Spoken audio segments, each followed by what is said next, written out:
What's up, my brothers? We got a requested topic today from a guy that's struggling to get some results out of life. He's at the end of the day looking for a mentor to try to level up. So I'm going to hop right into this. The subject line he gave me was failing to see the real me. Let's dive right into it. He says, hey, Rich, I've been watching your content for about 2 months now. Greatly appreciate the insights. Please keep the info private. I'll jump right into it. I'm 33, 5'11", approximately 185. I've had success with women in my teens and early 20s, but was never really comfortable cold approaching. Then a car crash in 2010, I broke my neck and back and was stuck with an $80,000 medical bill due to lack of insurance. Left me with a feeling of a hot knife stuck in my jaw for 5 years, since I'm not one to take pain pills. Due to this, I completely gave up on women or even trying to express any masculine energy. I felt I was at 2% on the life bar. Ooh, that's low. Worked greeter and security jobs for a while to collect a check while drowning in depression and misery. The pain gradually subsided over the next couple of years to a manageable level, although I made the mistake of a long-distance relationship, thinking she would overlook my physical shortcomings due to an injury in favor of my charm and intellect. I was always a yes man, and the minute I put my foot down, we took a break. We're on a break. Yeah, which ended the relationship. Not surprisingly to me now, she got married a month after we broke up. Fast forward to 11/19/21, when a good friend suggested taking the red pill via rational mail. Boom, eye-opening. I don't hold any grudges and just want to engage the world with its new lens. I'm in sales and take home about 120 grand US. Since November, I've been in the gym regularly. I'm down from 213 to 185. I can relate to some of all the things you talk about with reference to the divorce train wreck. Just my train wreck was an actual car wreck that took everything from me. So his questions are, how do I prepare to get myself back into dating? How do you go about gaining a sense of style in your wardrobe? Okay, so let's deal with these one by one. How do I prepare to get myself back into dating? I don't really feel like there's like a step-by-step preparatory sort of like, oh, here's a menu. First you do this, then you do that. Just start doing it. I mean, you can download an app. You can just start talking to pretty girls as you go about your day, regardless of where they are, whether they're, at the bank, at the gas station, at the grocery store. Just go about it. It doesn't even have to end in give me your number. Let's continue this conversation somewhere else. It's just get comfortable talking to women that you find attractive. Dating apps are a very easy way to start. The barrier to entry is super low. And if you get rejected, nobody cares. It's just, okay, let's swipe right on the next one. So just get started. You've already got the red pill awareness, which is, in my view, one of the most important things. So that's good. You don't need much more than that. I've got a recommended list of reading, which I think all guys should dive into just for their own spatial awareness and their understanding of the sexual marketplace further to just like the basics of the red pill. I've, of course, got my book, The Unplugged Alpha, available on Amazon. I always recommend the Rational Male book series. There's a few other extra books beyond that. No More Mr. Nice Guy is a good one. Sean's Tactical Guide to Women is definitely good. But beyond that, more importantly, I really like Evo Psych. So I've, in my Amazon bookstore, and it's pinned below in the top comment of all my videos, there's some Evo Psych books. Usually anything by David Buss, I'd recommend taking a look at, but I've put those all in my recommended read. So that's what I would start with. Understand what drives arousal and attraction in women.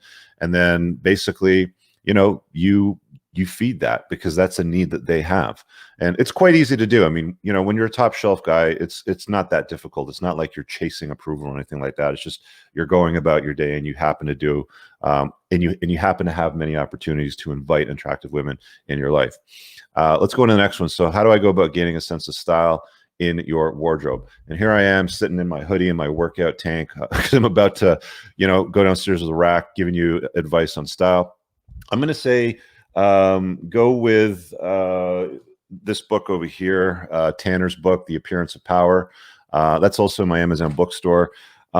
Style's pretty straightforward if you have a confident outlook in life and you dress decently. Basically, all you need is properly fitting clothes. The vast majority of guys that I come across are not wearing clothes that are fitted to them or fitted to their physique. If you have a nice physique, which it sounds like you do because you've been working out, wear clothes that fit you. Don't buy off the rack shit, because most of it doesn't fit North American population properly, because the vast majority of the North American population is kind of fat, if I'm being honest. So get tailored shirts, tailored jackets. But make sure you've got fitted t-shirts. They generally have options for regular fit and fitted, and the fitted usually is a little more of a V-taper from shoulder to waist ratio, and it's got a little bit of spandex, so it kind of clings you a little bit better. You don't need much more than that. You got to figure out a proper haircut that fits your face. I'm not going to talk about that because you've got links below, and I've already seen what you look like. You look like a handsome dude. It's just, as far as style goes, for you, it's mostly going to come down to clothing. You don't have to worry much about facial hair because you don't have any, but just, keep doing what you're doing, but just add to your clothing style levels. It's not a lot of work, if I'm being honest, but read Tanner's book. I want to launch my own information product since I don't believe in physical products either. How would you suggest going about it? And then follow to that is doing your own marketing. So an information product, in my view, I like having an audience because it's far easier to talk to people that already know, like, and trust me than it is to talk to a stranger with paid advertising. That being said, paid advertising can work if you have a high enough priced ticket item. So you don't do paid advertising on a $500 product. You're never going to make money off it. A lot of guys will try to promote things that are like $397 or $497 or something like that on YouTube pre-roll ads or on Facebook or Instagram, for example. And if you don't have a connection with the audience and they don't know who you are, promoting something like that in front of them doesn't usually work out well. I think it's generally understood when it comes to educational products like information products, for example, that you need a price point around $2,500 plus. So you're going to be talking more to the higher end niche, like a higher end demographic. So paid products, higher price point. If you don't want to go higher price point, or that's not your marketplace, that's not your niche, you can go lower price point. But my view is have an audience. Either way, I would say have an audience on either platform, depending on the direction that you go, because they just work out better. And you have to build that by, how do you build an audience is of course a question. So you have to build that by providing useful, consistent information that gives people something to talk about. The reason why channels grow on YouTube is because content is being created that is worthy of others talking to other people about. So sometimes it's it might come off a little bit clickbaity, but that's work. That's what works. I personally don't like the clickbaity thumbs, like, like this, and it's got some title thing like that. That works. That's fine. I don't need to grow to, a $10 million or $10 million, like a 10 million sub follower account on YouTube. I'd rather keep my content real, to the point, and deliver stuff that I like. I don't need that extra money, right? Like, I don't need to get the 5x or the 10x volumes, and I'm not willing to do shit like this or become a dancing monkey on TikTok, for example. But you get the idea. That's really the starting point. Do you do your own marketing? Yes, I do. I've always done my own marketing. One of the best books that you can read, in my view, on marketing is a book called Inbound Marketing, and that is also pinned in my Amazon bookstore. So again, if you click the link and then go to the book recommendations, you'll find it there. Read that book. That's probably the easiest thing to start with. Improve my social media presence. You ask a lot of questions here, bro. We're going to get you your money's worth, okay? Social media presence. People follow you on social media if you're interesting and you talk about interesting things. It boils down to that. Either that, or if you're a woman and you got the curves in the right place, the boobies in the bum, you can do well as well. You don't even have to say anything interesting. You can just become a dancing monkey and give the thirsty betas what they want. You're a dude. So for you to be successful and grow a audience and have a presence, you're going to have to give them content that's worth them talking about, and it's useful. Let's go to the next one. How do I elevate my company to surround myself with others that are motivated, as well as to get results in dating and business? You're talking about social status right now. So with respects to your company and what you're doing with this business that you want to build, from what I understand, I think you're in sales generally right now. So you need to be able to find the right network, because your network at the end of the day is your net worth. You can take everything I've created my entire life, but if I'm left with my network, I'll rebuild it back up very, very quickly, right? That's true of any entrepreneur that's successful, that's acquired something and put a dent in the universe, provided they still have access to their network their net worth will return. One of the things that people don't understand, there's this like push right now where people are like, oh, we have to redistribute the wealth. There's too many rich people with all the money and blah, blah, blah. If you took all the money in the world and put it in a pile and distributed it evenly to everybody, that 8 billion people, I guarantee within about 5 to 10 years, maybe even as soon as 5 years, all that wealth would find its way back into the pockets of the people that the government originally stole it from to redistribute it evenly. That's just the way that it works. Net worth is directly correlated to your net worth. Find smart, intelligent, useful people that are putting a dent in the universe, that have a purpose in their lives.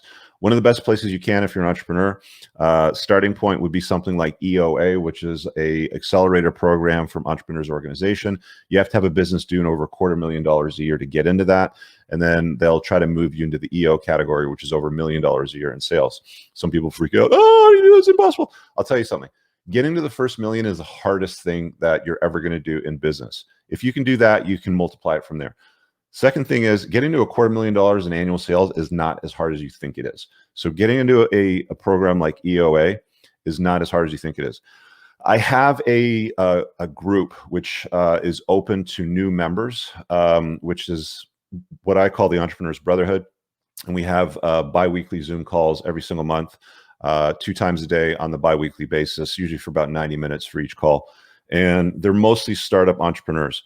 I wouldn't say get into it if you don't have a plan, if you don't have a business, if you don't have any sales.